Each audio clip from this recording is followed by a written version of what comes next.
नमस्कार साथियों, मैं कुश कुमार सरल एग्जाम चैनल पे आपका स्वागत करता हूं। दोस्तों, लेकर आए हैं उत्तर प्रदेश समीक्षा अधिकारी जूनियर असिस्टेंट और पीसीएस से बनने वाले महत्वपूर्ण प्रश्नों को प्रैक्टिस सेट, जिसमें आज हम बात करेंगे उसके विश्व भूगोल के और उससे इम्पॉर्टेंट प्रमुख प्रश्नों पर आज चर्चा करेंगे जो आपके एग्जाम में आने की संभावना है इन प्रश्नों को। ठीक, तो ज़्यादा से ज़्यादा लोगों तक इस वीडियो को शेयर कर दें और उनको भी इस क्लास का लाभ मिल सके। तो शुरू करते हैं। हम आज का हमारा पहला प्रश्न है विश्व भूगोल का।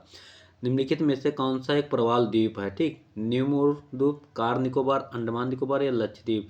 तो लक्षद्वीप जो है ये प्रवाल द्वीप से बना हुआ है, प्रवाल भित्ति से। इसका राइट आंसर डी है। और लक्षद्वीप केरल तट के पश्चिम में 300 किलोमीटर पर अरब सागर में फैला 36 प्रवाल द्वीपों पर, इसमें 10 द्वीपों पर आदमी निवास करते हैं। ठीक, तो कोरल द्वीप समूह कोरल नामक पॉलिप्स समुद्री जीवों के हजारों लाखों साल तक कोरल द्वीप का निर्माण करते रहने से ऐसे द्वीपों का निर्माण होता है। और ये द्वीप समूह एक सीधी श्रृंखला में होने के बजाय झुंडों में पाए जाते हैं। और इसका उदाहरण भारत का लक्षद्वीप समूह। और सबसे बड़ी प्रवाल भित्ति कहाँ है? ये आपको मिलेगा ऑस्ट्रेलिया में। ठीक, ग्रेट बैरियर रीफ के नाम से जाना जाता है उसको। अगला हमारा प्रश्न है, फ्रांस तथा स्पेन के बीच सीमा बनाने वाला पर्वत कौन सा है? अपेनाइन्स, आल्प्स, जुरा या पेरिनीज? तो फ्रांस और स्पेन के बीच में पेरिनीज पर्वत श्रृंखला है। इसका राइट आंसर डी हो जाएगा।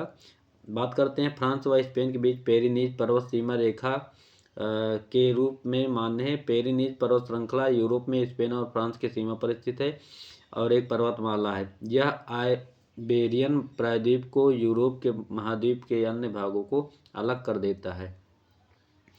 अगला है, इसमें आपको सुमेलित करना है। आल्प्स पर्वत, वोसजेज है, विंध्यन है और फ्यूजियामा। तो विंध्यन क्या है? वलित पर्वत का उदाहरण है। और फ्यूजियामा ज्वालामुखी है। डी का होगा दूसरा। डी का दूसरा किसी में, इसमें भी है, इसमें है, इसका फिलहाल। और विंध्यन है वलित का। सी का चौथा। अवशिष्ट पर्वत का उदाहरण है विंध्यन वाला, ये वाला। एक मिनट, ये इसका है। ठीक, फ्यूजियामा ज्वालामुखी है। इसका राइट आंसर हो जाएगा बी ऑप्शन 3, 1, 4, 2। ठीक, तो आल्प्स पर्वत है, वलित पर्वत का उदाहरण आल्प्स है, वोसजेज बृहस्पति है, विंध्यन अवशिष्ट और फ्यूजियामा ज्वालामुखी की जापान में है। अगला हमारा प्रश्न है, अंधी घाटियाँ पाई जाती हैं कार्स्ट प्रदेश में, शुष्क प्रदेश में, हिमानी में या टुंड्रा में? तो ये कार्स्ट प्रदेश में पाई जाती है अंधी घाटियाँ। ये होती क्या हैं? तो अंधी घाटियाँ जो कार्स्ट प्रदेश, चूना प्रदेशों में पाई जाती हैं जब विलय रंध्र नदी के प्रवाह मार्ग के बीच आ जाते हैं। पूरी नदी ही उनमें गिरकर विलीन हो जाती है। ये विलुप्त जलधाराएं बाद में पाताली नदियों को रूप ले लेती हैं और अंदर बहती हुई सागर तक पहुंच जाती है, अतः शेष शुष्क भूमि को अंधी घाटी कहते हैं। और अगला हमारा प्रश्न, निम्नलिखित में से कौन सा देश आर्कटिक वृत्त के दक्षिण में पाया जाता है? ऑप्शन है फिनलैंड, आइसलैंड, नॉर्वे या स्वीडन? तो ये राइट आंसर है बी ऑप्शन, आइसलैंड पाया जाता है। तो आइसलैंड देश जो है आर्कटिक वृत्त के दक्षिण में पाया जाता है। अन्य तीनों देश फिनलैंड, नॉर्वे और स्वीडन आर्कटिक वृत्त से गुजरते हैं। ठीक, नेक्स्ट हमारा प्रश्न है, भूपर्पटी में बहुतायत से पाया जाने वाला रासायनिक तत्व कौन सा है? ऑक्सीजन, एल्यूमिनियम, लोहा या सिलिकॉन? तो ऑक्सीजन पाया जाता है 21.3%। ठीक, और बात करें इसकी डिटेल्स की, तो पृथ्वी के ऊपरी परत में पाए जाने वाले प्रमुख तत्व कौन कौन से? तो अंदर की तरफ 34 किलोमीटर तक का क्षेत्र भूप्रपट्टी कहते हैं। और इसमें ऑक्सीजन जो है ये भूप्रपट्टी का परसेंटेज है 46.1%, लोहा 5.05, सिलिकॉन 27.69 और मैग्नीशियम जो है 2.08 है, एल्यूमिनियम है 8.07। ठीक, अगला हमारा प्रश्न, निम्नलिखित में से कौन सा द्वीप भारतीय तटरेखा के सुदूरवर्ती द्वीप की श्रेणी में आता है? भटकल, अरनाला, मिनिकॉय या हैनरे? तो मिनिकॉय द्वीप आता है। ठीक, भटकल, अरनाला तथा हैनरे द्वीप, अपवर्ती द्वीप तथा मिनिकॉय द्वीप भारतीय तटरेखा के सुदूरवर्ती द्वीप की श्रेणी में आता है। मिनिकॉय द्वीप जो है लक्षद्वीप का दक्षिणी सबसे बड़ा द्वीप है, जो कि कोच्चि के दक्षिण पश्चिम में 398 किलोमीटर की दूरी पर स्थित है। अगला है, निम्नलिखित में से कौन सा देश क्षेत्रफल में भारत से बड़ा नहीं है? रूस, ब्राज़ील, कनाडा या फ्रांस? राइट आंसर है डी, फ्रांस नहीं बड़ा है। तो क्षेत्रफल की दृष्टि से भारत के सबसे बड़े देशों की संख्या 6 आगे है। और 7वां अपना है रूस, कनाडा, चीन, अमेरिका, ब्राज़ील और ऑस्ट्रेलिया। भारत का क्षेत्रफल है ये, और फ्रांस का क्षेत्रफल ये दिया हुआ है, और अर्जेंटीना भारत के बाद आता है। अगला है, इनमें से कौन सा देश भारत के साथ सबसे लंबी स्थलीय सीमा बनाता है? तो बांग्लादेश बनाता है 4096.7 किलोमीटर। ठीक, राइट आंसर इसका हो जाएगा सी ऑप्शन। तो इसकी सीमा रेखा देख लें तो भारत की सबसे लंबी स्थलीय सीमा बांग्लादेश की 4096.7, चीन की है 3488, पाकिस्तान 3323, नेपाल 1751 और म्यांमार है 1643, भूटान 699, सबसे कम अफगानिस्तान की 106 किलोमीटर। ठीक, अगला हमारा प्रश्न है, संयुक्त राज्य अमेरिका की दक्षिणी कैलिफोर्निया में मृत घाटी का उदाहरण है? अपनत घाटी, अभिनत घाटी, पूर्ववर्ती घाटी, अरिप्ट घाटी। तो यह अभिनत घाटी, मृत घाटी। ठीक, बी ऑप्शन सही है। तो मृत घाटी जो है पूर्वी कैलिफोर्निया में स्थित एक रेगिस्तान है जो भूभ्रंश घाटी यानी रिफ्ट वैली का उदाहरण है। यह मोजाबे रेगिस्तान में स्थित और उत्तरी अमेरिका के सबसे निचले शुष्क तथा गर्म स्थानों में से एक है। अगला है, जलमंडल से संबंधित प्रश्न है, निम्नलिखित में से किस तट से भारत का औसत समुद्र तल नापा गया है? तो ये चेन्नई से नापा गया है। ठीक, जो कभी कभी देखते होंगे रेलवे स्टेशन के बगल में समुद्र तल से कितनी ऊंचाई, समुद्र तल से कितनी ऊंचाई, तो ये चेन्नई से ही नापा गया उसकी ऊंचाई। ठीक, अगला इसमें डिटेल्स बता दें तो ऊंचाई वह माप है जो किसी धरातलीय बिंदु की स्थान के तल से ऊर्ध्वाधर ऊंचाई बताती है। दूरी या ऊंचाई और समुद्र तल समुद्री जल की औसत सतह से निर्मित मापी जाती है। भारत में औसत ऊंचाई मद्रास चेन्नई के समुद्र तल से नापी जाती है। ठीक, अगला है, निम्नलिखित में से कौन सा देश नील नदी द्वारा प्रभावित नहीं होता है? तो चाड, इथोपिया, सूडान या युगांडा। तो चाड जो है नील नदी अप्रभावित नहीं होती है। तो नील नदी का उद्गम कहाँ से होता है? तो सभी को पता होना चाहिए, विक्टोरिया झील, युगांडा, तंजानिया और केन्या से होता है, जो पूर्वी अफ्रीका के 10 देशों में बहते हुए भूमध्य सागर में गिरती है। नील नदी की कुल लंबाई जो है लगभग 6600 किलोमीटर यानी 6690 कहीं कहीं है, और यह अफ्रीका के मिस्र, बरूंडी, तंजानिया, खांडा, कांगो गणराज्य, केन्या, युगांडा, सूडान, इथोपिया और दक्षिण सूडान में बहती है। ठीक, अगला है, प्रायद्वीपीय भारत की नदियों में से कौन सी सबसे लंबी नदी है? तो सबसे लंबी नदी आपको गोदावरी मिलेगी, 1465 किलोमीटर इसकी लंबाई। इसकी बोले तो 1401 किलोमीटर है। कावेरी है 800 किलोमीटर। ठीक, और महानदी का फिलहाल जानकारी नहीं है अभी।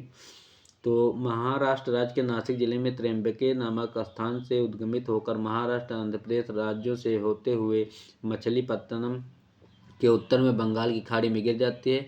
राजमुंदरी, यहाँ सबसे ज़्यादा तंबाकू होता है आंध्र प्रदेश के निकट। यह अनेक धाराओं में विभक्त होकर दक्षिण भारत में सबसे बड़े डेल्टा का निर्माण करती है। 1465 किलोमीटर लंबाई तय करने वाली इस प्रायद्वीप भारत की सबसे लंबी नदी है, और बूढ़ी गंगा भी इसे कहते हैं। इसे भारत की बूढ़ी गंगा कहते हैं। इसकी प्रमुख सहायक नदियाँ भी पूछ लेते हैं तो वेनगंगा, पेनगंगा, इंद्रावती, मंजरा, वर्धा और प्राणहिता। ठीक, अब वायुमंडल से संबंधित प्रश्न है, निम्नलिखित देशों में कौन सी भूमध्य रेखीय जलवायु के अंतर्गत नहीं पाया जाता है? कांगो, इथोपिया, गैबन या जायरे। तो इथोपिया जो है, हारनाप इथोपिया कहते हैं ना।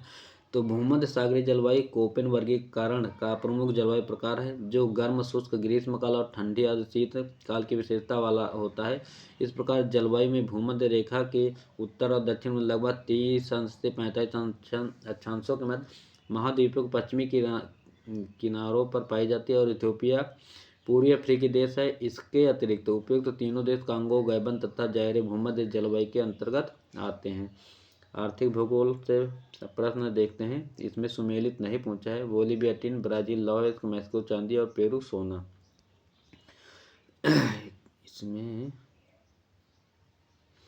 तो प्रश्न काल के समय इसमें उत्तर कुछ अलग ही था सुमेलित। तो वर्ल्ड मिनरल ईयरबुक 2017 के जारी आंकड़ों के अनुसार टिन के लिए जो है चीन, इंडोनेशिया, पेरू है। लॉस का चीन, ऑस्ट्रेलिया, ब्राज़ील, भारत है। चांदी मैक्सिको, पेरू, चीन है। सोना जो है चीन, ऑस्ट्रेलिया, रूस है। वर्तमान में पेरू चांदी का सबसे बड़ा स्थान रखता है पहले नंबर पे। नेक्स्ट है, निम्नलिखित में से कौन विश्व में लौह अयस्क का बृहत्तम उत्पादक है? चीन, भारत, ब्राज़ील, फ्रांस, चीन। ऑप्शन ए सही हो जाएगा। ठीक,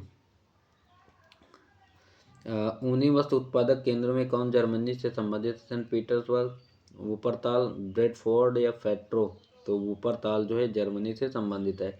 वुपरताल जो है विश्व प्रसिद्ध प्रमुख ऊनी वस्त्र उत्पादक में आता है, और सेंट पीटर्स रूस में है, ब्रेडफोर्ड इंग्लैंड में तथा पेट्रो इटली में। ठीक, अगला है विश्व में बॉक्साइट का बृहत्तम उत्पाद कहाँ है, तो बॉक्साइट जो है सबसे ज़्यादा ऑस्ट्रेलिया में पाया जाता है, दूसरे स्थान पे गिनी तथा तीसरे पर चीन है।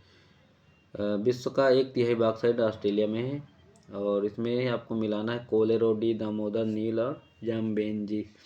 तो नील नदी पे बना हुआ बांध अस्वान बांध है, ठीक। दामोदर है करीबा। तो तीसरे का पहला किसमें है, तीसरे का पहला यानी कि सी का पहला ये है, और दामोदर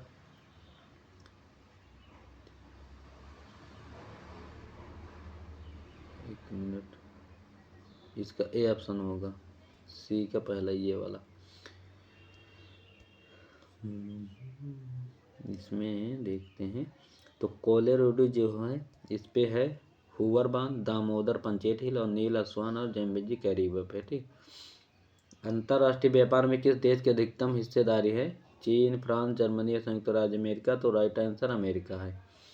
और ये पुराना है, इसमें डिटेल्स फिलहाल। यूरोप के लौह अयस्क उत्पाद देशों में फ्रांस का स्थान क्या है, प्रथम, द्वितीय, तृतीय और चतुर्थ, राइट आंसर है चौथा है। तो इसमें लौह अयस्क में देखते हैं तो 4 प्रमुख देश हैं, स्वीडन, तुर्की, नॉर्वे और ऑस्ट्रिया। इस प्रकार 4 प्रमुख उत्पादक देशों राष्ट्रों में फ्रांस शामिल नहीं है। यद्यपि पिग आयरन के उत्पादन में फ्रांस का जर्मनी, तुर्की और इटली के बाद चौथा स्थान आता है, और इस प्रकार पिग आयरन के उत्पादन के अनुसार सही उत्तर डी माना गया है, ठीक। और सुएज नहर 2 सिरों पर स्थित है, पोर्ट सईद और सुएज है, ठीक, डी ऑप्शन है। और इसके बारे में डिटेल से बता दें तो सुएज नहर दोनों सिरों पर पोर्ट सईद और पोर्ट सुएज पत्तन है।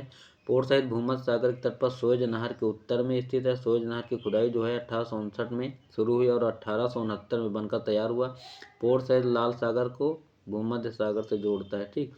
और इसको फ्रांस के वैज्ञानिक फर्डिनेंड द लेपेस ने बनवाना शुरू किया था, उसको इसको बनाने का ठेका मिला था, ठीक। और किस देश में बाजार आधारित लौह इस्पात के कारखाने पाए जाते हैं, चीन, भारत, जापान और यूनाइटेड किंगडम, तो सी है जापान। तो जापान में लौह इस्पात के बाजार आधारित कारखाने पाए जाते हैं। जापान में अन्य देशों की अपेक्षा लोहा कम मात्रा में पाया जाता है, इसलिए जापान इसे अन्य देशों से आयात करता है। अगला है हमारा प्रश्न, निम्नलिखित देशों में ऊन का सबसे बड़ा उत्पादक देश कौन सा है, तो सबसे ज़्यादा ऊन जो है चीन में पाया जाता है। ये ऑप्शन इसमें सही हो जाएगा। तो प्रश्नकाल के समय चीन था, वर्तमान में ऊन उत्पादन में ऑस्ट्रेलिया, चीन, यूएसए और न्यूजीलैंड, अर्जेंटीना है। और इसमें आपको सही मिलान करना है रबर, कहवा, जैतून, गन्ना। तो ऑप्शन इसके मलेशिया में सबसे ज़्यादा रबड़ होता है, पहले ए का चौथा है, तो ए का चौथा 2 में है। फिर कहवा जो है कहवा कोलंबिया में, राइट आंसर बी हो जाएगा, 4 3 2 1, ठीक। तो रबड़ मलेशिया, कहवा कोलंबिया, जैतून इटली में होता है और गन्ना मॉरिशस में। हीरे का सबसे बड़ा उत्पादक कौन सा है, तो हीरा सबसे ज़्यादा रूस में होता है, सी ऑप्शन इसका सही है। तो विश्व में हीरे का सबसे बड़ा उत्पादक देश रूस है। यह विश्व में कुल उत्पादन का 26% भाग स्वयं उत्पादित करता है। दूसरे स्थान और तीसरे पे बोत्सवाना और कनाडा है। रूस हीरे के मूल्य में दुनिया का सबसे बड़ा उत्पादक और निर्यातक है, ठीक। मानव भूगोल से संबंधित प्रश्न है, निम्नलिखित जनजातियों में से कौन सी केरल में पाई जाती है, चेंचू, लेप्चा, डफला या डाफर। जो चेंचू जो है ये केरल में पाई जाती है, ठीक। चेंचू जनजाति केरल में, लेप्चा जनजाति सिक्किम में और डाफर जनजाति गुजरात तथा डफला अरुणाचल प्रदेश व असम में पाई जाती है। अगला हमारा प्रश्न, यदि जन्म एवं मृत्यु दर समान है तथा अंतः एवं बाह्य प्रयोजन नहीं होता तो जनसंख्या में कोई परिवर्तन नहीं होता, इसे कहा जाता है स्थिर जनसंख्या, शून्य जनसंख्या, गत्यात्मक जनसंख्या और जनसंख्या की स्थिरता। तो राइट आंसर है शून्य जनसंख्या वृद्धि, ठीक। जब औसत जन्म दर और मृत्यु दर समान होती तथा अंतः और बाह्य प्रयोजन नहीं होता तो इस स्थिति में शून्य जनसंख्या वृद्धि दर कहा जाता है। तो ये थे आज के हमारे कुछ महत्वपूर्ण प्रश्न जो आपके एग्जाम में आने की संभावना है इनमें से, क्योंकि ये सभी पुराने पेपर हैं जो हो चुके हैं आपके उत्तर प्रदेश या अन्य कहीं पे। फिलहाल उत्तर प्रदेश के ही सारे हैं। तो पीसीएस समीक्षा अधिकारी और जूनियर असिस्टेंट की जो तैयारी करते हैं उनके लिए इम्पॉर्टेंट प्रश्न पत्र होगा, तो इसको देखना ना भूलें और अपने लोगों तक शेयर करें ताकि उनको भी इसका लाभ मिले। और जो भी बीपीएससी की तैयारी कर रहे हैं उनका रिजल्ट आज या कल में आने की उम्मीद है, तो अपना जो भी डॉक्यूमेंट्स वगैरह उसको तैयार कर लें, क्योंकि तुरंत ही काम होगा वहाँ पे। और 20 तारीख को ज्वाइनिंग लेटर आप लोगों को मिलेगा, क्योंकि अभी कल की न्यूज़ है बिहार से। तो thanks for watching this video, thank you, bye. सभी को पढ़ते रहें, अपना मस्त तैयारी करते रहें, बाय।